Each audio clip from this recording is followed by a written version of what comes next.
Right,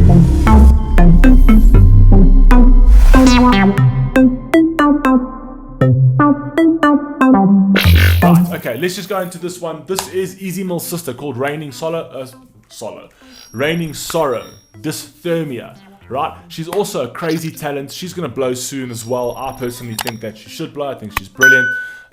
So let's just rock and roll. Let's see what we got over here.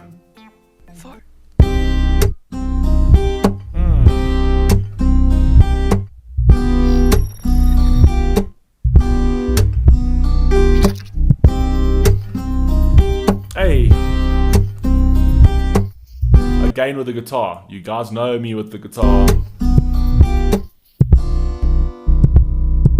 You are a warning sign telling me to not get close. Hey, But I never read the lights saying don't you overdose. I never read the lines saying don't you overdose. Lines in terms of lines of like cocaine. I never read the lines, right? And then reading in between the lines saying that you don't you overdose. Fire. I kind of feel like I've obviously heard Raining Sorrow a few times, but Raining Sorrow's got very much a Billie Eilish feel to me. Like, I know that she's you know, Billie Eilish is one of her, you know, her idols. Like, she looks up to Billie Eilish and the way she composes music, and that's a really good idol to have, right? If you're following in Billie Eilish's footsteps, girl, you're gonna be massive. 3 times of sleeping, melatonin pills don't work. Might as well go to the doctor and ask her for a prescription pill. Older, Hey. I'm older. Tapping on this glass window, I'm breaking every single rule that I was supposed to follow. Tapping on this glass window, I'm breaking every single rule that I'm supposed to follow. This is actually, I kind of feel like, what is she talking about? Is she talking about herself, or is she talking about, you know, because certain artists actually speak, they actually create songs as if it's like a third person, it's like a story about somebody else. MGK's done that a few times where he's, if you actually speak about like merry-go-round, it was a story about someone else, right? So, anyway, let's see what we got. I was supposed to follow. 3 silent voices break me out of my sanity. They know my sorrow. Hey. 1 step, 2 step, 3 step, 4. I'm wondering what the story's for. We're breaking out of our own world. Just let me out. I'm gone. Hey, I love her style. I love her style. She's got such a Billie Eilish vibe for me, man. I love her style. You know what I mean? It's very like restrained and subdued, and it's like it's almost mysterious in a way. I like it. I love Easy Mill. This girl needs to blow, and she needs to blow soon because she's very good. Voices are making me mix reality. Fantasy is my mental stability. One more problem to honesty. Hey.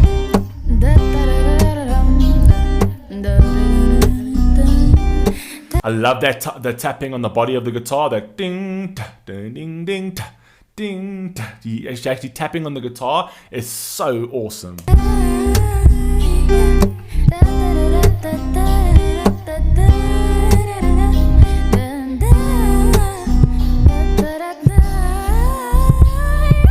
Time and illusion, my mind came up with too precise. Inside, I love that. I love that. Even though with the actual sound of that.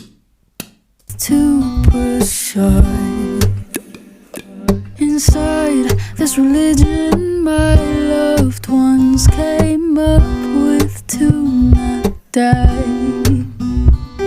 The key was kicked inside the locked door. Now we can't go on there anymore. I'm here falling apart into pieces, wondering if anyone else ever feels this. Trying to go. She's like storytelling over here, and I'm just trying to figure out what she's storytelling about. Do you know what I mean? And I like that because it's like it's conceptual to a certain degree, but I'm trying to like figure out what is that? Yo, it's happening, Cucumber Squad. Right, man, I'm back. I apologize that I've been away for a couple of days. What? My computer's tripping. Oh no, my computer's tripping. Where on earth did you get that from? Let's go back. Sorry, guys. I don't know why my computer's doing that. It came out of nowhere. The key was kicked inside the locked door. Now we can't go on there anymore.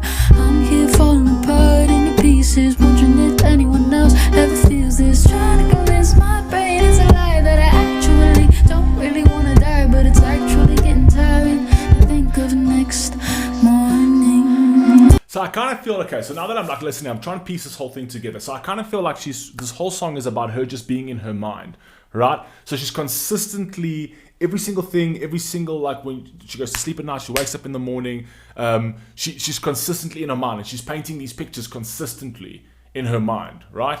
So, and it's almost like driving her to like insanity, right? That's where I kind of feel like, specifically with this line over Trying to convince my brain it's a lie that I actually don't really want to die, but it's actually getting tiring to think of next morning. Yeah, I actually don't want to die, but I'm just getting tiring of thinking of next morning, meaning that she's got no solace, she's got no peace. Even when she puts her head to rest, she can't get out of that mind, right? It's fire. 1 step, 2 step, 3 step 4. I'm wondering what this story's for. We're breaking out of our own worlds. Just let me out, I'm gonna. Hey. Voices are making next reality fantasy. Is my mental stability one more problem to My mental stability. I told you, this is all purely, she's talking about her own mental health, her own mental space, right? Talking about her mental stability in terms of what's going on in her mind at all times. She can't get out of it. Okay, we get what you honesty. You take everything we say and make it seem like we're two-faced, but all you're doing is making our thoughts a reality. I know that I'm not okay, but it's not like I'm gonna tell anyway. My brain is a maze of suicidal thoughts and cool. My brain is a maze of suicidal thoughts. So obviously dealing with anxiety and depression.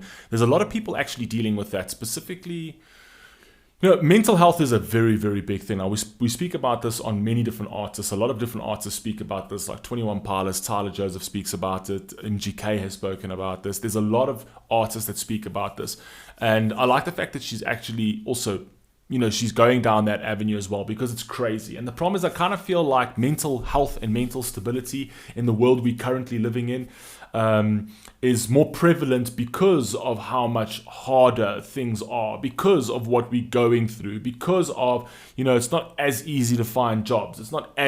Life isn't as easy for young people, right? But on the flip side of that, I also kind of feel that parents are not like bringing their children up resilient. They're not bringing their children up anti-fragile. And I kind of feel like we got a wave of young kids that are coming into this world that not being given the tools by their parents to deal with the hardships, because their parents constantly want to like bulldoze everything out of their way. God forbid that, you know, they've got to go through it, but let your children go through some hardships. Let them deal with their own problems. Let them deal with their own responsibilities.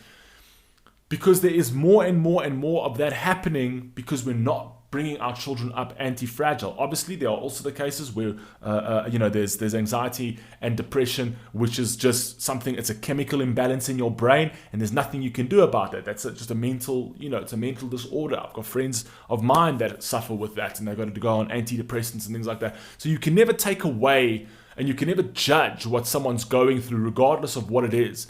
But I kind of feel in the grand scheme of things, why is this so much more prevalent today? It's because kids today are, from a young age, allowed to just do whatever they want. And if you just let a child run off and do whatever they like, it's going to come a point in time where they don't know who they are, what they're going to do in life. They need to be guided.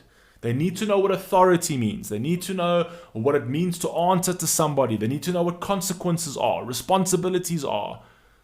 Anyway, I'm going to carry on in this. Let's just carry on. Starts 4 step, 3 step, 2 step 1. I'm waiting till the sun is. We can all just watch and learn as the world collapses in and burns, dissipating or degrading. That's while I'm disintegrating. No thoughts, head empty is a way to die without feeling a thing. I love that. Genuinely, I love that. Someone said in the comments that Dysth3mia is actually a type of depression. I did not know that. Thank you for letting me know about that. So yeah, so this is obviously a song about depression and anxiety. And you know, there used to be a saying, you know, that my father used to do, like when I wanted to do whatever I wanted to do, right? My dad was very strict. My stepmother was very strict. Came from a very strict household, right? And the one thing that always stuck in my mind when I was younger is that I wanted to do what I wanted to. I was a very, very powerful sort of like little being. I just wanted, I knew everything. I wanted to do what I wanted to do. No one could tell me nothing, right? And whenever I sort of faced any resistance by my parents or anybody, right, saying, no, you can't do that, right? It used to like anger me, right? And the one thing that always stuck in my head was the one day when my father said, the reason I don't let you do that is because if I give you enough rope, you will hang yourself with it. Do you know what I mean? So obviously it's a metaphor. So basically saying you don't know the meaning between right and wrong. If I give you enough slack, if I give you enough rope, right, you're going to go and kill yourself with it because you don't know what you're doing. And that only slapped me in the face much later in my life, where I realized, holy shit, they were actually trying to protect me as opposed to trying to harm me, right? So I went through a lot of hardships, but a lot of those hardships made sure that I didn't hang myself by letting me go and do whatever I wanted. I would have landed up in a lot worse situations. And I saw people who I went to school with, where the parents let them do whatever they wanted, right? Who are druggies today, and I actually saw one of them actually at a KFC coming to ask me for money. I went to school with this kid, and his parents were completely open, do whatever you like. And that's when I appreciated what my father said. My father's like, I can't give you all of the rope, because if I do, you will hang yourself with it, right? So yeah, anyway.